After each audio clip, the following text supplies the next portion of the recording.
This is Man Rights Activist Podcast, episode 131.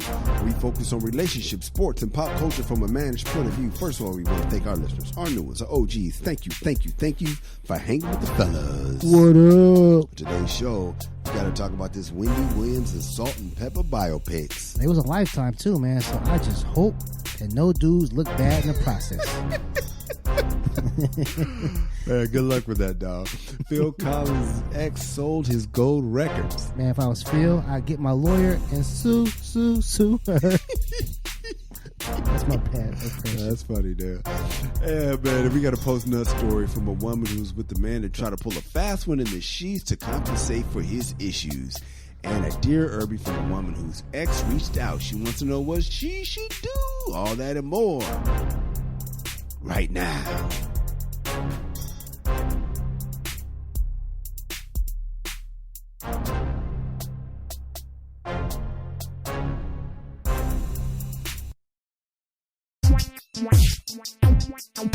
This is MRA Podcast with Colin. Come out where men come to talk and women come to eavesdrop. I am Kyle. I am Kamal. And we're helping you to understand the man you love. Let's start with the front page. What's up with your life, Kamal Abdul-Jabbar? Everything is going groovy, man. Everything's going groovy. Nah, yeah, I can't complain, dude. Who is, hold on, could you put Kamal on? Nah. Everything Where's is Kamal? good, man. Life is good for you, boy, man. Guess what I did, dude? What'd you do?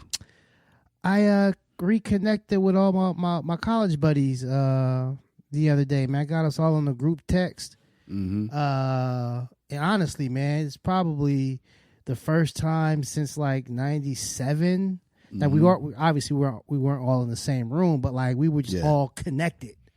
Wow. Since like 97, man. And I missed the guys, man. And we start texting old memories and stuff like that, old things that happened, man. I'm tears, I'm laughing so hard, man. Just reading about the shenanigans and the old stories brought joy. So we decided that when the world opens up, man, we're gonna try to do some type of reunion.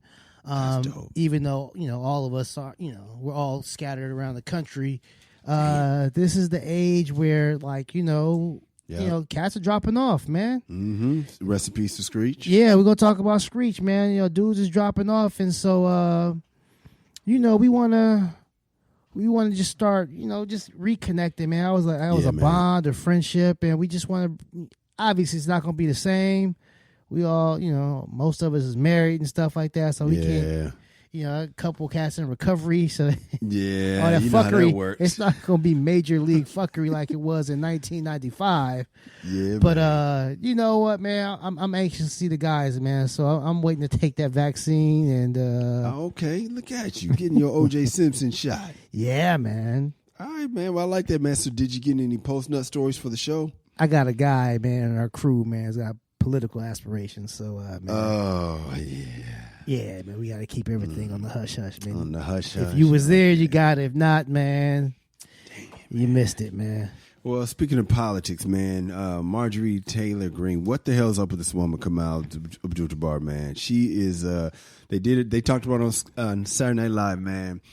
Man, give us the insight on, first to explain who the hell she is and why she's famous, dog. Well, she's a freshman representative. Okay. From one of these counties in Georgia. Mm-hmm. I'm pretty sure it's deep red. deep red. Deep red, mm-hmm. Meaning that no matter what, unless she gets a primary challenge, she's going to beat the Democrat, like a rented mule. So she is a believer of this, I don't even know if it's a real person, but like it's like something called Q. QAnon. And the followers are QAnon. Right. Oh, so Q's the person and QAnon is... Q's the person. Supposedly he was somebody who worked in the government for like the deep state. And so he had all the secrets and stuff like that. And so just a bunch of conspiracy theories. And for the most part,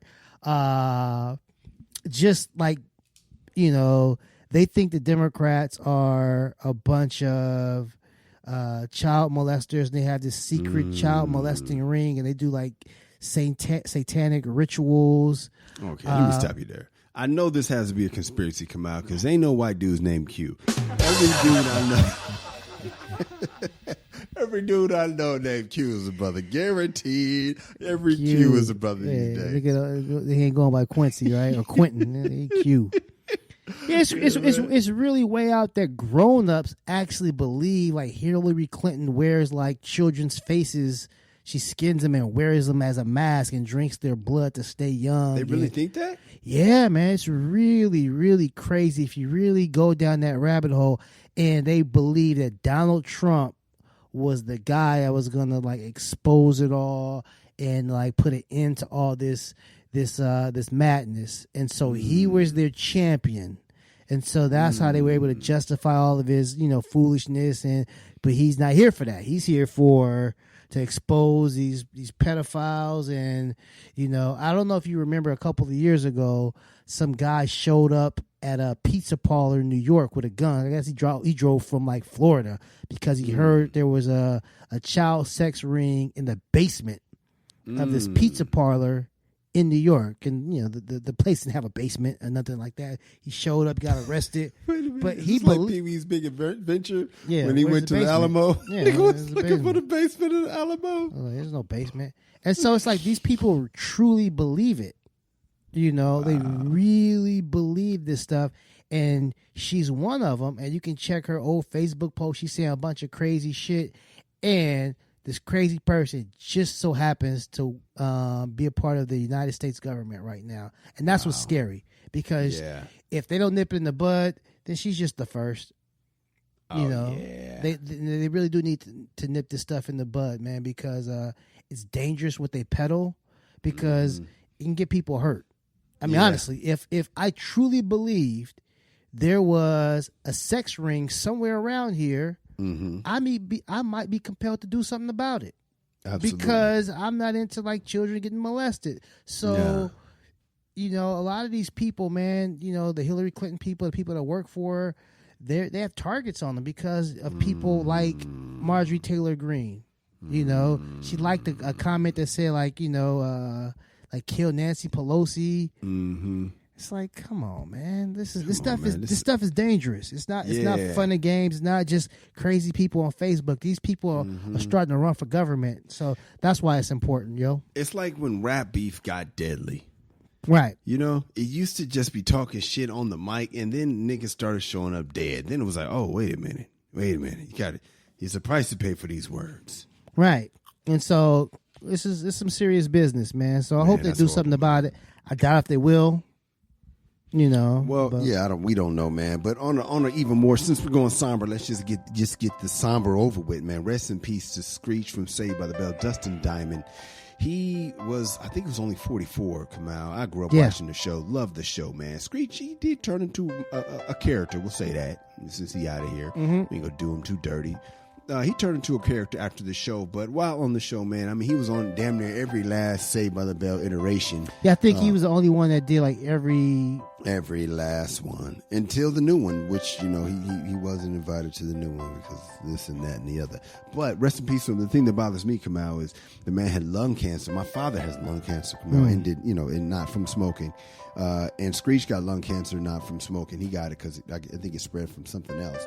He didn't even know he had it. Found out recently, and he was gone just that fast. And it just makes me so thankful that Pops found out, I think last November, December, right after the Bayou Classic last year, and he's still with us to this day. As a matter of fact, I'm supposed to cut his hair next week. So, hey, man, blessed to have my dad here, man. Give us something on Screech, man.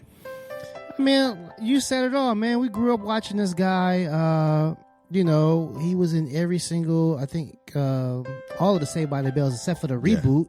I think the reason why he couldn't do the reboot because he was battling cancer. Now, I know initially he wasn't a part of it just because I think he talked some trash about the he did.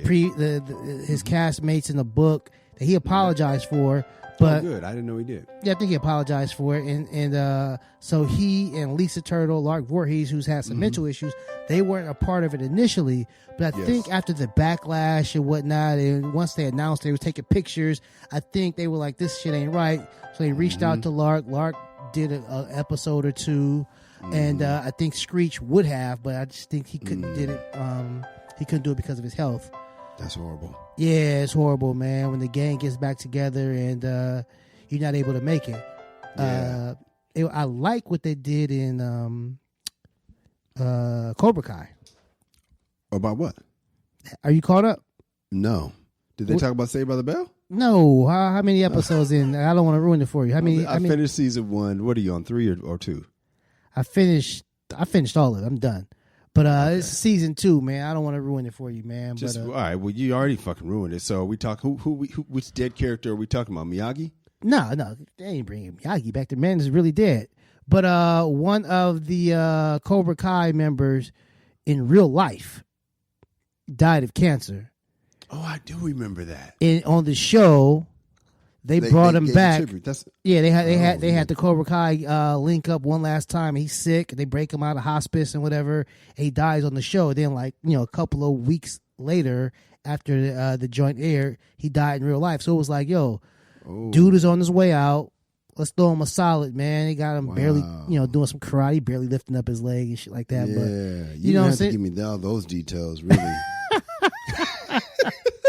I mean, you could have. But it was the asshole when the one was always laughing at. Yeah, come on, Johnny. Yeah, we put him in a body bag. Yeah.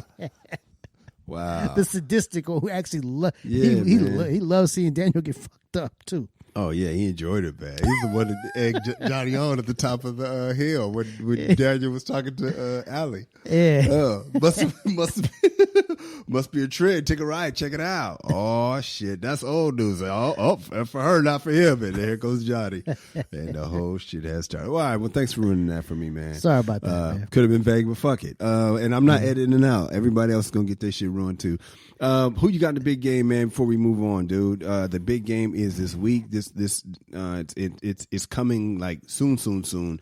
Who you got, dog? Real quick. I'm going with the youngster, man. I got to go with the brother, man. Yeah. I don't know who I'm really going to be cheering for until the game starts. It's going to be hard to cheer against a black quarterback and a black offensive coordinator, and it's also going to be hard to cheer against Tom Brady's chance to make history. So let's just hope it's a fun game. We come back, we have a feedback, and after that, we have a post-nut story from a woman who was with the man that tried to pull a fast one on her to compensate for his issues in the sheets. What happened? Find out soon. It's the MRA Podcast. Hey, what's up, guys? I sure hope you're enjoying the show. If you like it, I invite you to go to our website, themrapodcast.com, and catch up on over 100 episodes that we have in store for you. You ain't working, you might as well check us out. And if you want some more, go over to The World According to Cheryl and check me out on Cheryl Underwood's podcast. We post content there every single day. We have her normal radio show labeled SUR, and then the Cheryl Underwood podcast, where we get in her personal business every Friday. Then on the weekends, we have the specialty shows that range from Late Night Cupcake to Auntie Cheryl's House Party to our gospel show, Spiritual Nourishment. You gotta check out The World According to Cheryl, even though I ain't on it. We got some feedback, homie. Do we now? Yes, we do, man. This one says, when we told the secrets of making your relationship last, saying that women have to put up with some stuff, the Raven 88 said, preach. Because we was kicking the gospel. And then my sister, she's been waiting a lot lately. She said she's listening to today's show about Tiger. And I'm feeling Kamal with his whack way of upbringing and messing up Tiger's social skills. Because she agreed with you. Remember, you kind of went on Tiger's tripping. dad. Yeah, he was man. Yeah. I mean, now I'm sure he gets along great with like 60-year-olds. Tiger does. Hilarious. He plays like, what's that shit called, backgammon and shit like that. Oh, you know what's hilarious, Cabal? Is my sister called me up like, oh God, when she heard you about to tell the story about the spin the bottle. She stopped the episode and called me like, what the hell is he about to say? Did she remember? Oh, obviously she didn't remember. If she was, yeah, she didn't. Yeah, she was like, what is he about to tell? From the Howard Spin the Bottle days when Kamal and my sister went to Howard together. And I'm about to link up with them dudes again, man. Oh man, hope you bring the bottles, man. Bring some empty bottles, man. Have some fun, man. Don't tell wife. I won't tell wifey, man. I got you. Hey, when we come back, man, we have a post-nut story from a woman who was with the man that tried to pull a fast one on her to compensate for his issues in the sheets. What happened? Find out next is the MRA Podcast. According to Webster's dictionary, being in post-nut mode is when you have a clear mind and you can make sound decisions as if you just busted a nut. Yeah, I don't know if Webster actually said that. Nah, he didn't. But our listener Big Easy Q told us all about it and we can relate. Women, men. So listen, if you have a story of when you did something foolish. In pre-nut mode. Yeah, something really dumb. Maybe it was top grime. Especially something in pre-nut mode you don't want nobody to know about. Hit us up and we'll tell the world. We can all laugh at your expense and hopefully you'll learn from your mistakes. Aristotle once said, the results of pre-nut mode is the best teacher. I think he said some shit like that. Send us your stories at dearirby@themrapodcast.com. That's dearirby@themrapodcast.com. And now it's time for a post-nut mode story, only on the MRA Podcast. All right, this one's from Ty Renee in L.A. Ty Renee, I think that's what it says. I was dating this actor that my girlfriend used to date. I didn't want to tell her because I didn't want her to get mad, but I had a feeling she wouldn't mind because they didn't really last that long. The first time we were going to have sex, I got to his house and we were getting hot, but he couldn't get it up. I said it was okay. We went to sleep and cuddled. It was real cute. But this happened 2 more times. And on the third night, I told him I had already told him I really needed him to fuck me because I was stressed. Okay. I was going to use my pocket rocket before I got to his house, but I really thought he was going to give it to me good, so I didn't want to dissipate the tension, big words, before he got a chance to put it on me. I was wrong because this man could not get it up for the 3rd time. Damn. He tried to fool me by using his thumb.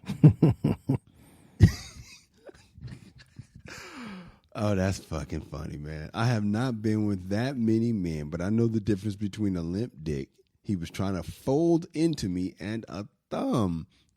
He said it was all my fault and I was not here for the foolishness. I got mad and went home and took care of myself with Idris, my toy. The next day, I asked my girlfriend about him, and I was worried that she would be mad at me. She didn't even care. She said that is the same reason why she had to let him go. You men are a trip. Stop lying and blaming us for your issues, boo. All right, Ty Renee. Lumping us in with all the dudes that be... come on, is it a woman's fault if a guy can't get it up? Sometimes. I mean, yeah, sometimes if, the dude really ain't that attracted, he's trying and his boy is like, dude, this ain't who we usually work with. I can't stand that attention. Can't do it. But if it's more than one time, then yeah, obviously he's got some issues, man. He's got some issues. Man. And like you said a while back, man, and I don't know what year this was. Yeah, when I said it, but you can just say 2021. No, I'm saying I don't know what year this was for Ty Renee. Oh, true. I don't know if this is like some old 93 shit, but in 2021, they got, there's no excuses, especially if you knowing you're about to get busy. Yeah, let me tell you something, man. I'm blessed. I've never had this issue. I've always been a switchblade, especially it's like some new chick. Switchblade is funny. Yeah, I'm a switchblade, man. That's why I'm saying it can't be their fault, man. It can't be their fault because, man, I have been down the road with some undesirables, Kamal. Yeah. And it is what it is, man. When you're ready to go, you're ready to go. And I feel bad if you're not ready to go. You know what I'm saying? I like to consider myself a professional, so I'm a perform. You're going to be ready. Yeah. It's a good crowd, bad crowd. Yeah, I do what I got. Black crowd. I'm a crush. Yeah, he tried to throw the thumb in there. It's like... Oh, that's embarrassing, bro. Yeah, and that's the thing about it. So that's why I know it's...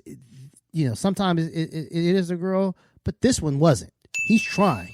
He's trying to stuff it in. Yeah, he's trying, man. Bless his heart. Horrible. Yeah. Thank God for Viagra, man. I don't know what it is, dude, but I feel for you, brother, man. Next time, be ready, dog. When we come back, Tyrese is not ready to give up on his marriage, and after that, we'll give you the man's point of view of both the Salt and Pepper and the Wendy Williams biopic. You're going to want to hear this. It's the MRA Podcast. Hey guys, if you're digging the show, then please tell somebody. People might say something to you like, hey man, what podcast you listening to? And that's when you say the MRA Podcast with Kyle and Kamal. Or the MRA Podcast with Kamal and Kyle. Kamal, Tyrese and his wife, Samantha Lee Gibson. This is his second wife, I didn't know. He's trying not to go 0 for 3, Kamal. 0 for 2, I should say.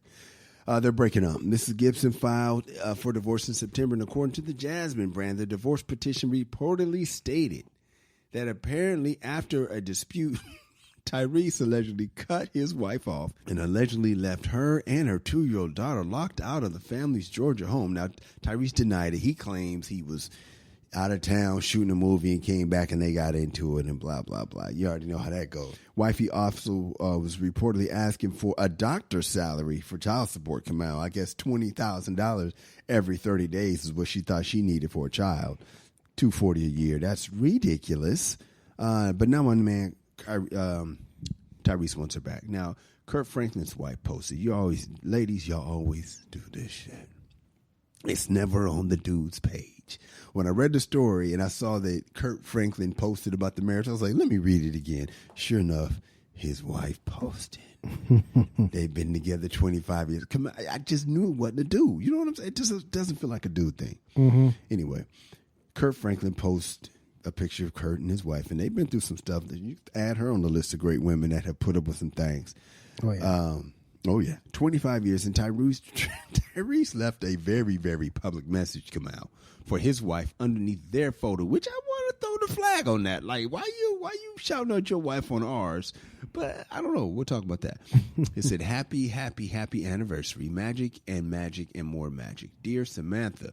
What? Wait. Samantha's your wife, bro. Don't make my post about you, Kamal. Honestly, I'm gonna be offending my name. I'm saying we boys, man. We go back to Eisenhower High School. I think you went to Cole, right? Yeah. Okay, you went to Cole, went to Frisbee, rival junior highs in the same city. We didn't know each other, but we from the same hood, bro. But don't shout out your wife on my anniversary pic. I need you to do that for real. Like, make another post, bro. Yeah, but if that's what she's gonna see. She might not see my shit. I need her to see this. Listen, man, you gonna have to get over it because I need this. My wife is gone and I gotta get her back. Yeah. So he said, "Dear Samantha, this was supposed to be us. Remember the Franklins was our marriage goal. Smiling, smiling. I'm gonna get her back. Watch me. I think." He shouldn't have said I think. Come on, how you feel about this, dog? It's a great business decision. Why? Oh, because $240,000 a year for child support, and they living in Georgia? In Georgia, bro. What kind of diapers? Ladies, y'all be killing me with this in Georgia? shit. I could see if this was like, Silicon Valley or some shit, or San Francisco. Yeah, like, exactly. oh my gosh. New York City. But Georgia? Bitch? What's wrong with you? Yeah, I don't know. But I feel what Tyrese is doing, man. He's going for now. Like, yeah, you might feel it's disrespectful to Kurt Franklin and his. I think so. Yeah, but guess what? He's going for an army of one. This is what Offset did. I mean, he's like, look, man, I'll take the public shaming if it gets me to my goal. I love it, man. It gets me back with my wife. I don't know what their beef was. You know what I'm saying? But Tyrese is ready. Yes. Yeah. Well, I'll say this: he's coming back with hat in hand. Amen. You know what I'm saying? So he's willing to humiliate himself. He's really he's willing to subject himself to like ridicule and scorn, because at this point he feels saving his marriage is more important than that bullshit. You'll address that shit later. Amen. Amen. You know what I'm saying? But right now he's got a goal. I will say this. I wonder if there was no pandemic and that Fast and Furious dropped this summer. He might be in good shape. And he was might still be in a lot better shape. Yeah, he was still, he was the man. Mm-hmm. I don't know if he'd be doing this on Kurt Franklin's page, man. Well, let me tell you something, man, because we about to get into these two biopics that kind of relate to this, man, and I notice a pattern of when they're done with you. And so we're going to talk about that when we come back, man. When we come back, we got Wendy Williams and Salt and Pepa Biopic. It's the MRA Podcast. Hey, guys and gals, if you're enjoying the show, let someone know. Whatever app you're listening on, please subscribe, give us 5 stars, and leave a positive comment. So why wouldn't you give us 5 stars and a positive comment? We're great. Yes, we are. This helps our placement so that other people can enjoy the show as well. And why wouldn't they? We're great. Salt and Pepper's biopic dropped. Kamal Abdul-Jabbar, you saw it before me, man, and then I saw it, man. You didn't like it. I loved it, man. You like that, man? Oh my gosh.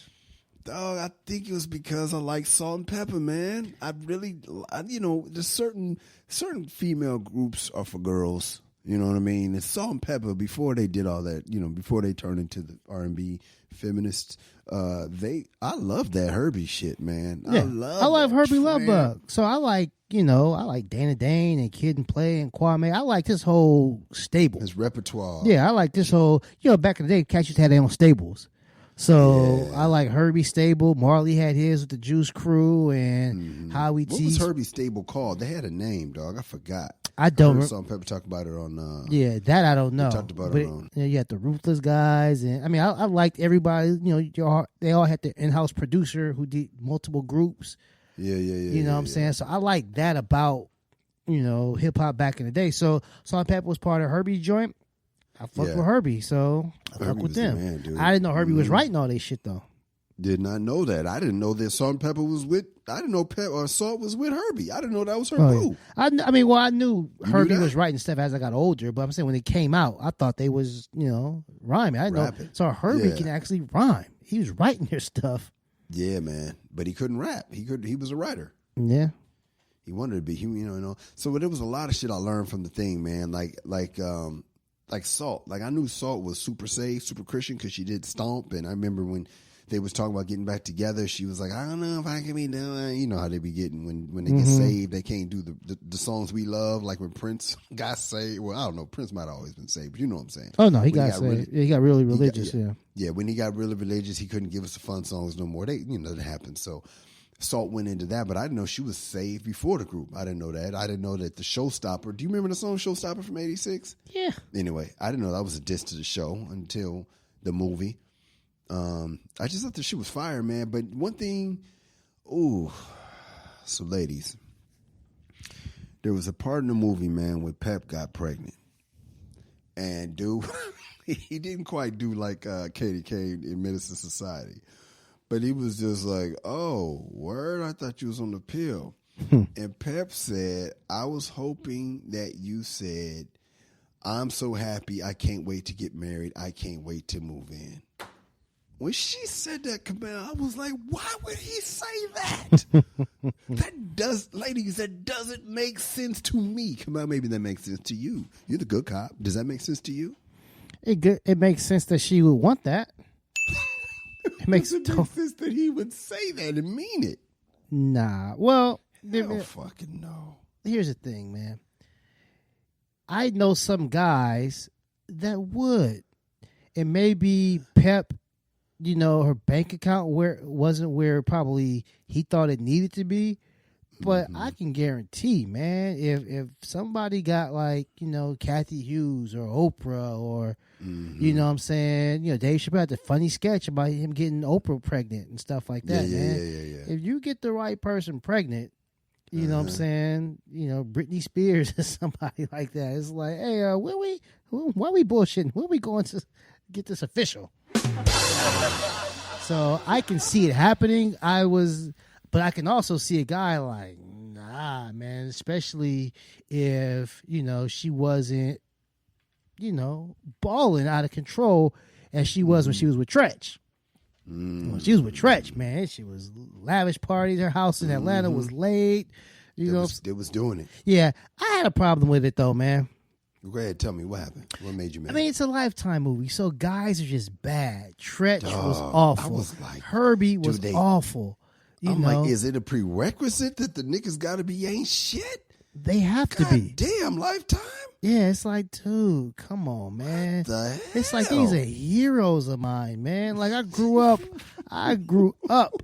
on Herbie's music, and Tretch was my guy. And okay, so Tretch, his name is Tretch, and that's short for Treacher. So I wasn't shocked. I mean, but Herbie, what did Herbie? Why did Herbie look bad to you? I didn't understand that.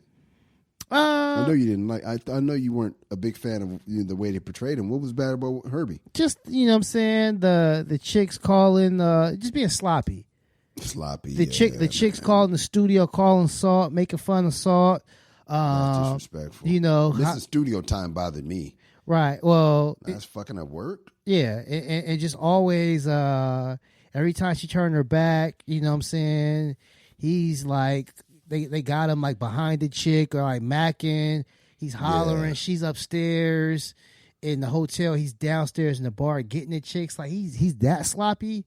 His girl is in the same hotel and he's like trying to get at chicks and stuff like that. And how he was always just hating on Pep. Like, God damn, he just seemed like he just hated that chick.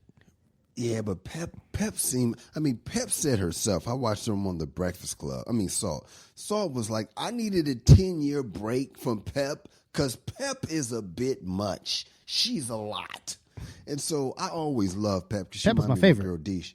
Oh, man, Pep was fun, man. But that fun, I didn't know she was Jamaican either. I didn't know her was Haitian. But that dog, Pep was crazy, man. So you can only imagine. Pep speaks her mind, dog. You come on, man. Think about all the girls you've been with when the best friend was Pep. Shut this. Hey man, get her the fuck. Why she got you this job? You wouldn't be here if it wasn't for me. The best friend is Pep. Wow. Okay. Yeah.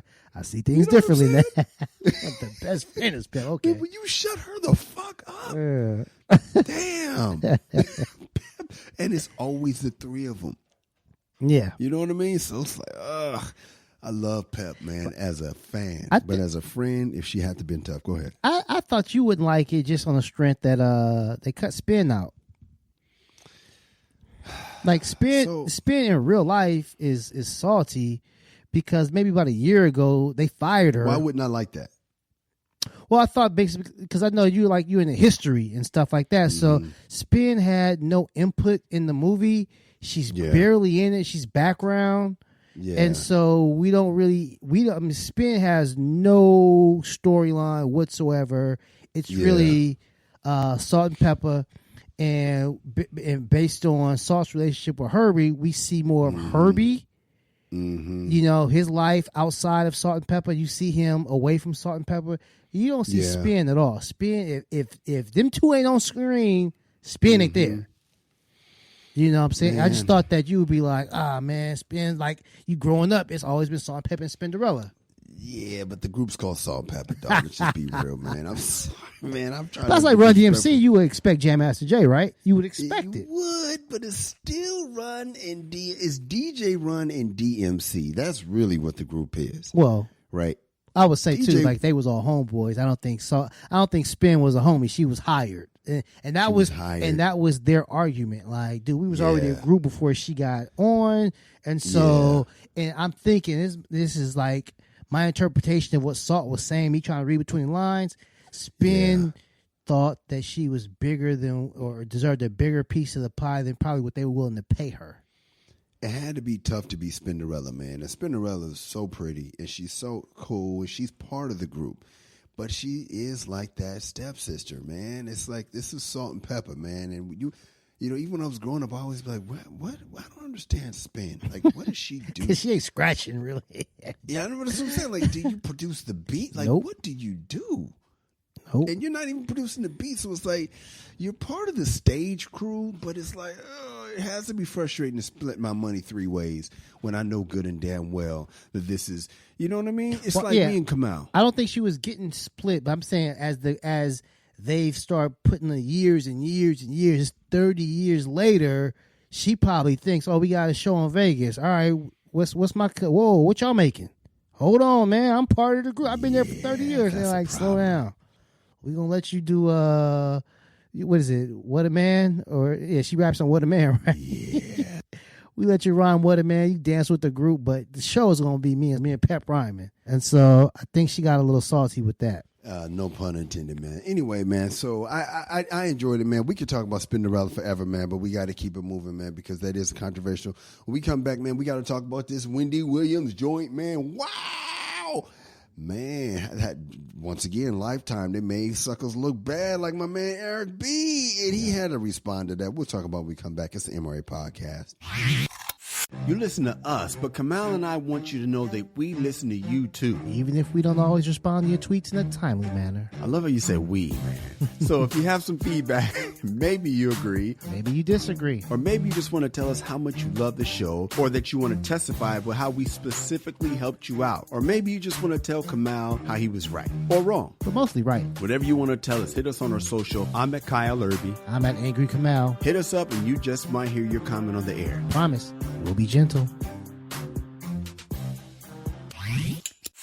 Kamal Abdul-Jabbar, man. This Wendy Williams joint, man. I enjoyed it, man. How'd you like it? I liked it better than the Salt and Pepper thing. Did you? Yeah, I thought it was. I thought it was just a better movie. It was Better done. movie? Yeah. Yeah. It was done better. I think I liked the Wendy Williams joint because I can't say I liked it better because I like Salt and Pepper's joint, but I like the Wendy Williams joint because she's a radio woman. I'm a radio guy, so I kind of, very, very engaged and interested in what she had to say. And I was rooting for her, you know what I'm saying? But also, man, is the Kevin Hunter joint, man, because she said that she was going to make him look bad. She didn't say that in those words, but she was basically, he going to wish he never brought. It was like she going to get a revenge in the biopic. Then I watched the biopic, and I'm like, I'm still waiting for him to look bad because he looked better than I thought. Kevin Hunter was the man. He was a great husband. Kamal, am I tripping? Oh, my gosh. I thought the same thing. I was like, dude, I told my wife because I saw it before her. I was like, doing my research, man. Out there. Yeah, of course. You wasn't just flipping through your daily Lifetime viewing. I believe you. But yeah, though, man. So I watched it. I told her, I was like, man, this Kevin Hunter guy is great. I was like, honestly, he's like responsible for her success. Yeah, thank you. I'm like, without Kevin Hunter, she might have been like on The Real or something like that. She might have been on The Real. Yeah, she might have been the fifth seat. Right, one of these other shows where the Brat and them. What was that one they have like when the Brat is like, whatever, with Ricky Smiley and all of them. One of those shows. And he was like, nah, man, I ain't talking to nobody unless you get your own show. And she finally saw it.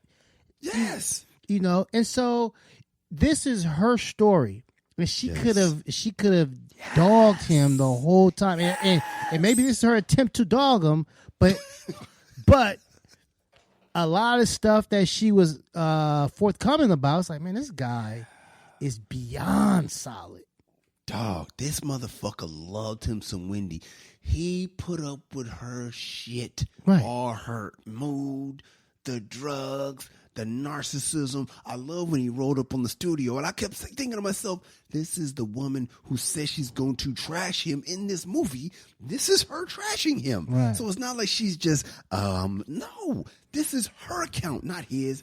And from her account, when she was talking shit about, Toto or Puffy or whatever, and motherfuckers was outside the studio, this nigga, who wants some? I'm like, that's what the fuck I'm talking about. Here's the thing about it. I guess the bad thing about him is he cheated while she was on bed rest, right? Having the baby because she had a couple of miscarriages. Yeah. And she said it every day. This guy waited on her hand and foot. So for a year, Kamal. He did his husbandly obligations. He did his job first. But ladies, for a year, she was on bed rest. Kamal, if this nigga would have called her from a bitch's house and said, I can't be there for you while you're on bed rest, my nigga, flag on the play. Flag on the play. Some drinky shit. Your wife is pregnant. Get your dick sucking. Get the fuck home, nigga, before your wife knows. But, bruh, he was amazing, bruh. I was like, this nigga was a masculine man. He was a protector. He had his own money.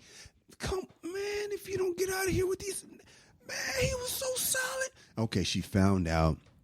I'm going to tell you where he was off because I know ladies might be beyond tripping right now. He lost me with the house dog down the street. He took it too far, bruh. I get it, though, Kyle. It's fine because he can always be there for Wendy. He can't be going to a different state. I gotta be there at all times for the number one. Man, I gotta be there for number one. Here's the other thing, ladies. Wendy Williams was like, she knew he had another woman. She knew he had hoes. What hurt her was when he had a home with this bitch. That's what hurt her. Yeah. When she was like, does he got chandeliers in the house? Is it a home? They had a mailbox. That's what broke her garage. Broke her heart.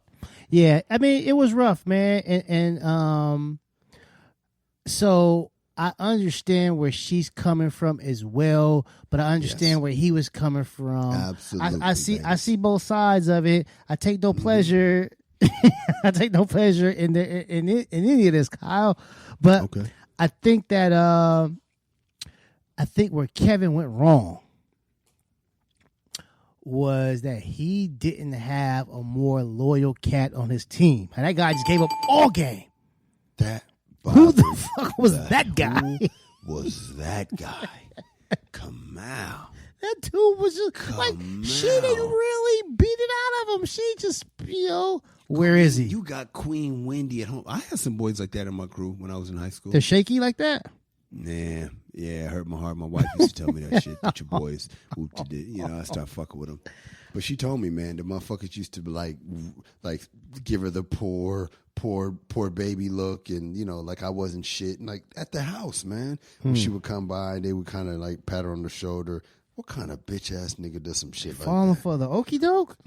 Dog, they was talking against your boy like, man, you're too young, because they knew what I was doing. I guess they felt bad, but I'm like, man, fuck, man, ugh. I don't know. I think that shit's whack. Yeah, guy gave up game, gave up address. Bitch ass man. If you you're not a good guy. Let me tell you this. Let's talk about Eric B. before we move on. Wendy Williams made it seem like Eric B. was pushing her whip, and she made him look broke, man. She basically made it seem like he rented the car and didn't give it back. She rented him a car. Yeah, she rented him a car. He posted on his Instagram him standing in front of a Rolls Royce, an old school Rolls Royce, with all kind of chains. Back in the day. Yeah. And it says, damn, I need a rental, which is, him joking about Wendy Williams. He said, too hilarious. I laugh too well. It made for great TV, but the truth is something different. Try that. So I don't know what Lifetime is doing, man. Herbie Lovebug and Eric B. and Tretch. It's like, wait, what are you doing to me? Lifetime? First it was Dre. You know what I'm saying? With the Michelin joint. What are you doing to me? And then the man blaming. Ladies, the man blaming is so weak. Don't do it. Like anybody, fellas, nobody. Don't blame other people for your issues. Like Wendy Williams didn't want to meet. She was an alcoholic. She talking about any woman whose man moved a side piece down the street, you would drink. And her man is still trying to love her and be like, baby, you need rehab. I don't need rehab. I need you to stop doing what you're doing. In my opinion, Kamal, obviously because I'm saying it, you're an alcoholic. You know what else? Go ahead. No, you can't blame somebody else for your reaction to life. Mm-hmm. I know you ladies are thinking, but he did it. Okay, this is where we're trying to help you to understand the man you love. He was not doing that to Wendy. He was doing that for himself. Right. He was serving Wendy. He was doing his job, and he needed a little happiness to blow off steam from the bit much that Wendy was. And plus, it was rough on him, he said. Man, those were his kids also.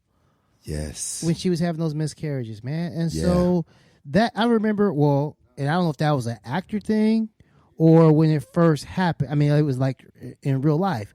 But when the doctor said the baby was stillborn, he reacted before she did. Yeah.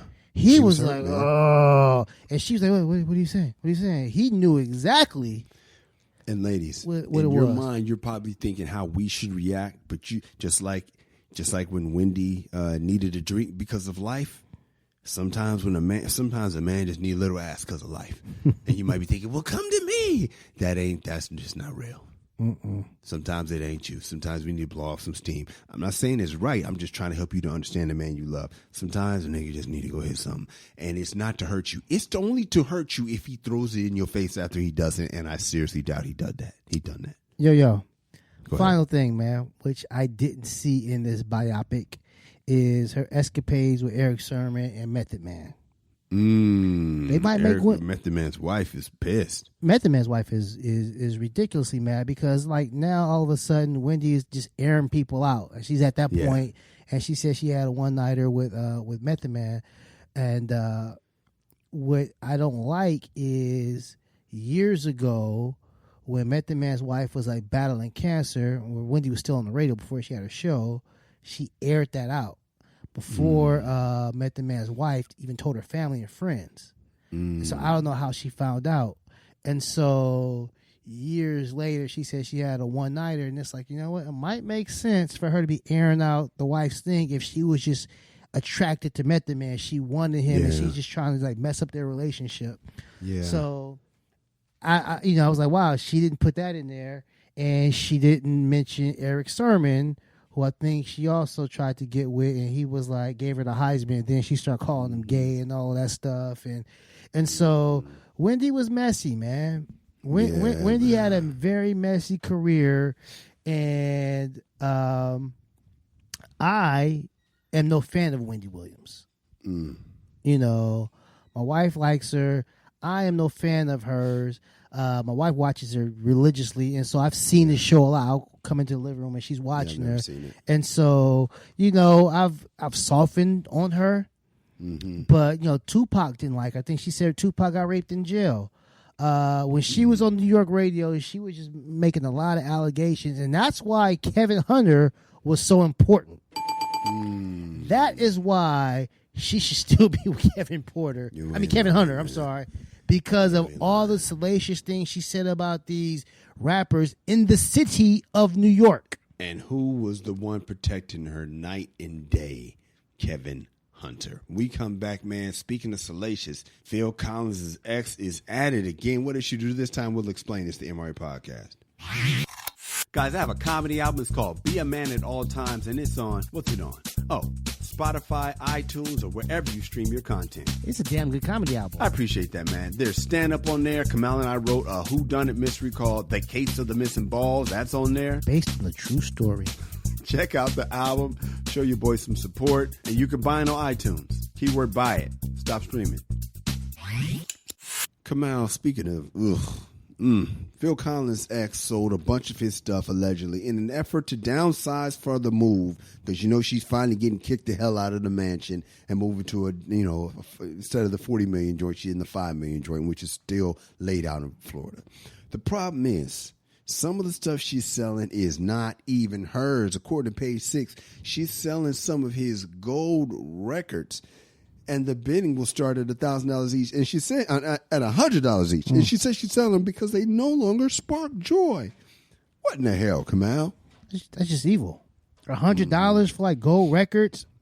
I mean, obviously, you know what I'm saying, it's probably some of the lesser stuff, but like the platinum shit, I know she ain't got that. She ain't got Susudio and Easy Lover and you know what I'm saying, Tonight. Might be some shit we ain't never heard of, Kyle. It's like some artist on his label and shit. Yeah, some bullshit records. But still, that's Phil's work, man. This is just evil. This is just, it's not yours. $100, Kyle. This like I just don't want you to have it, so I'm practically giving this away.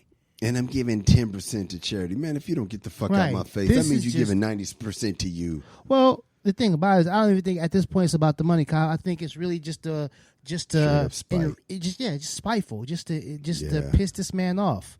You know, I got your stuff. I don't want it. I'm gonna make sure you don't have it. I'm gonna auction it off. Whoever, starting at $100, I'll take whatever, just to piss you off. And so this is a cautionary tale, man. Come on, speak to us. I mean, man, these are not the people you should align yourselves with, man. Like, this is when Phil Collins needed a daddy like LeVar Ball. Yeah, man. This is when Phil Collins needed to listen to the MRA podcast.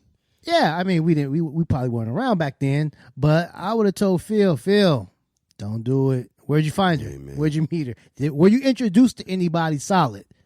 No? She was in VIP with you? She wound up in VIP?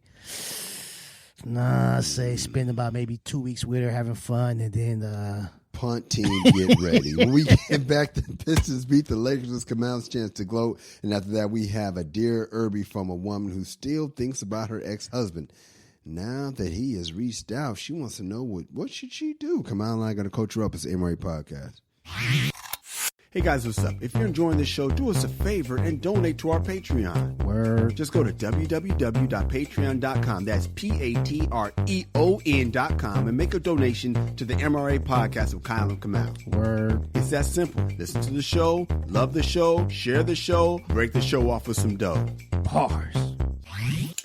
Kamal, I guess the season's not over because I thought it was over, Kamal. Oh no, it's basketball season, baby. Oh, okay. It's basketball season. What are we talking about?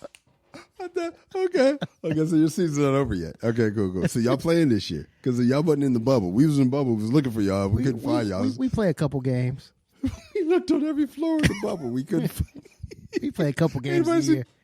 Anybody see the Pistons? We still looking for the Pistons. APB on the Detroit Pistons. Well, I think you guys found us. Oh, we found y'all at the Palace in Auburn Hills. Is that where y'all play? Yeah. We was there. Yeah. So what happened, Kamal? Just get over it, dude. Well, here's the thing about it, man. I know you think I'm about to gloat and all that stuff, man. And I don't really gloat when things happen that I know are going to happen. So I don't gloat when things, just routine shit. I can hear the smile. You know I can hear the smile on your face. Not only can I see it, I can hear it. I see all the teeth right now, but I can hear the smile on your face. I don't gloat when things happen. I don't gloat when like the sun comes up. I know it's gonna happen. When the box score. when rain is wet, I'm like, wait, there's no reason to gloat. I expect this. They played, didn't they? Yeah. Well, of course we won. We played. Yeah. So every time we play the Lakers, man, it's like. Who we got today? All right. Well, oh my God! Same old Detroit, same old Pistons, man. All right, that's enough of that, man. All right, man, we come back, man. It's Dear Irby time. I lasted longer than I thought, man. We got a Dear Irby from a woman who still thinks about her husband now that he has reached out. She wants to know what she should do. Come on, I got to coach her up. It is the MRA Podcast.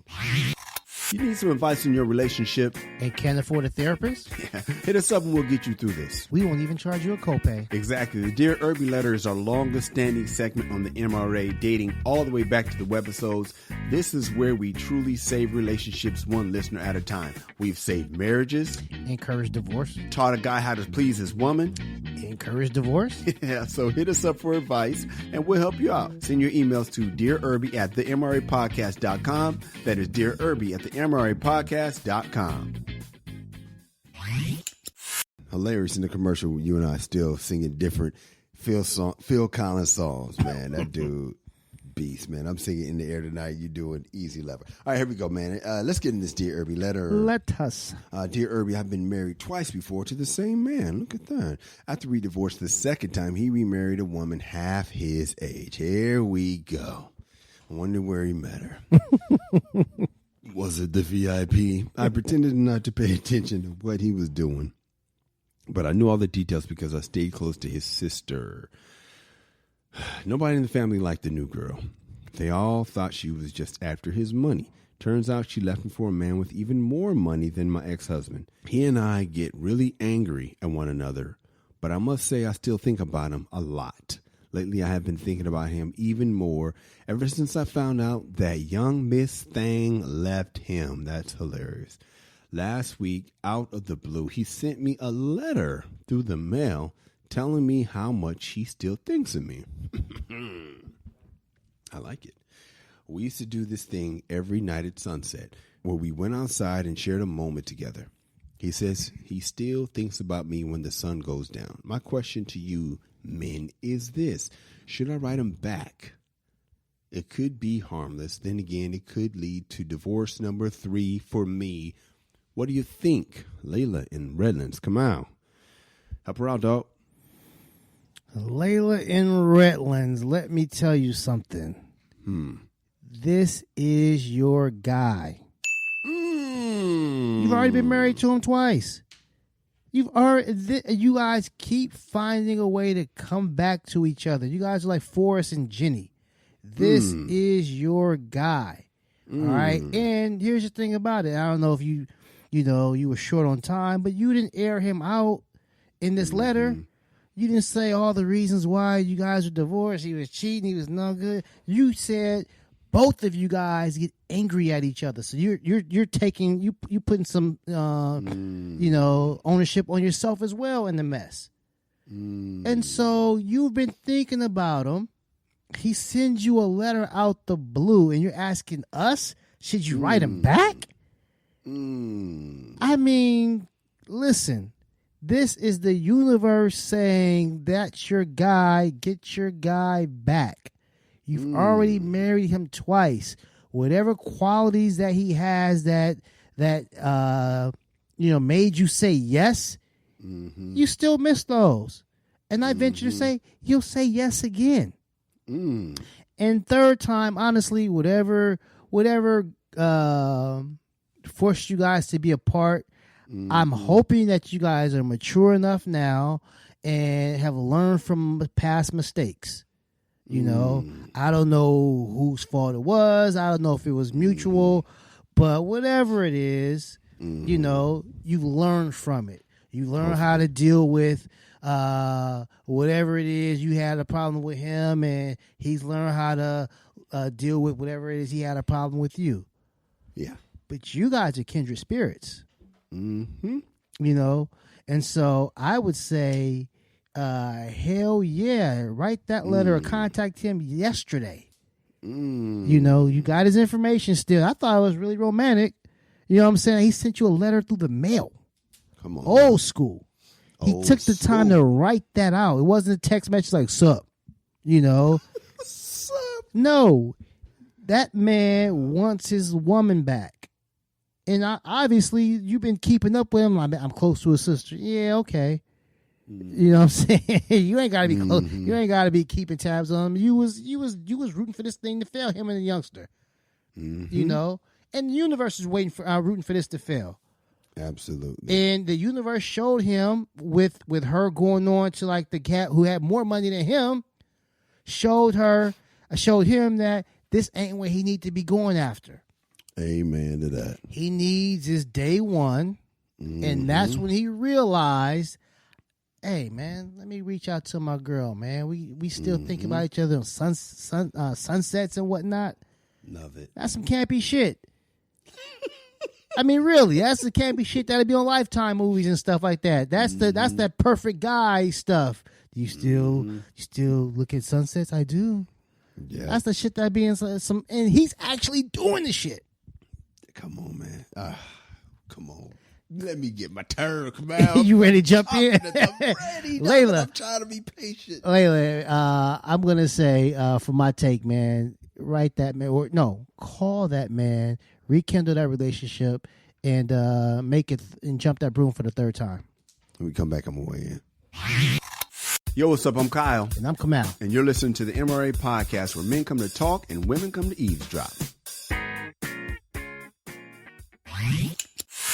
Come out, I was good, man. As usual. I'm tempted to tell her not to contact him. This is on some stupid shit. This is the friend you shouldn't listen to, ladies. This is why I'm so glad we're here for you. Because one of these other shows would tell you that it hasn't worked out, blah, blah, blah, blah, blah, blah. I don't know what he did, but I can guess. He did what guys with money do. I mean, he's attracted to this young thing. Okay, that's natural. He probably did some other things that's natural that you ain't supposed to do if you don't have an agreement with your wife. That's my guess. So, yeah, I'm tempted to tell you to don't do it. And here's why I'm tempted to tell you not to do it. I'm tempted to tell you not to do it because are you ready to do what you failed at twice? Am I blaming you for the divorce? No, I'm not. But what I am saying is you guys know how to find each other. Do you know how to stay together? That's the question. That's the hard part. Falling in love is a lot easier than staying in love and keeping working, man. It's so much easier. You know why? Because you ain't got to do much to fall in love. You could look at a motherfucker and be like, oh, shit, what's that? What's this feeling? I'm in love, blah, blah. Let's fuck. Oh, my God, the sex is good. Let's sleep together. Let's spend the night together. Oh, my God, we cuddled all night. Oh, let's go outside and look at the stars. Oh, my God, that's romantic. Yeah, that's the easy part, Layla. The hard part is what Wendy Williams couldn't do.